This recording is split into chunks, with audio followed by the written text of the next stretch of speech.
Es gab ja Begriffe, Wörter, die nach 1989 dann keine Erwähnung mehr fanden, keine Rolle mehr spielten, abgetan wurden. Proletarischer Internationalismus gehörte dazu, ebenso wie Solidarität oder friedliche Koexistenz. Das waren Begriffe, die in mindestens jeder zweiten Sendung der aktuellen Kamera im Fernsehen zu hören waren, die also den Menschen in der DDR bekannt waren. Und einige dieser Begriffe wurden auch gelebt und wurden zur Herzenssache.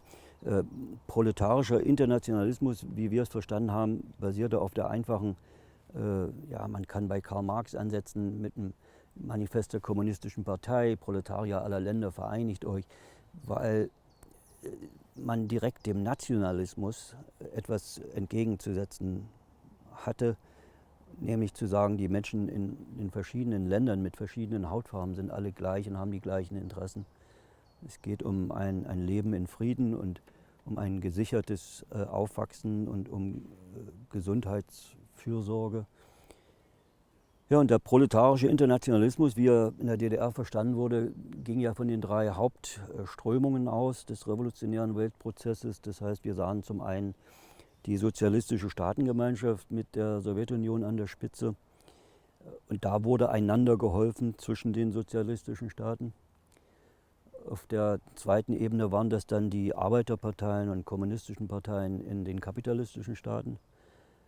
Auch hier wurde gegenseitig gearbeitet. Natürlich haben viele dieser Parteien großes Interesse gehabt an den Erfahrungen der DDR beim Aufbau einer neuen Gesellschaft. Und dann kamen eben Jugendliche aus Frankreich zum Beispiel oder aus der Bundesrepublik in den Sommerferien in die DDR. Es wurde organisiert von Jugendorganisationen.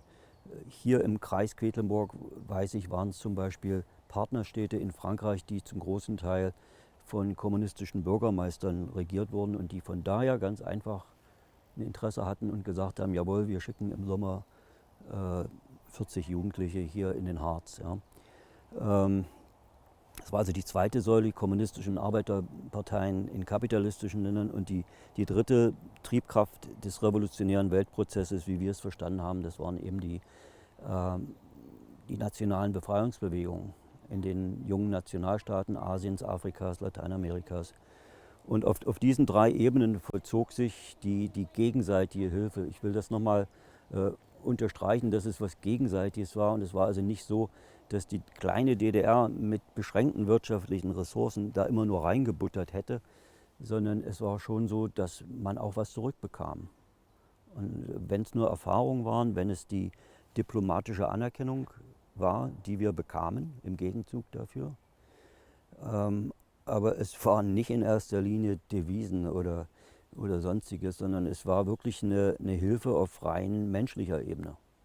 Und das genau ist proletarischer Internationalismus, dass man den Fahne schwenkenden Leuten, egal ob es zur Fußball-EM oder WM ist, dass man denen was entgegenzusetzen hatte. Und stattdessen eine Fahne hatte, wenn überhaupt, eine rote. Und gemeinsam für den Frieden und für den Fortschritt, für soziale Gerechtigkeit eintrat. Das ist so eine einfache Definition dessen, was wir als proletarischer Internationalismus verstanden. Das zu leben war eine tägliche Aufgabe für jeden. Das wurde unterschiedlich gehandhabt.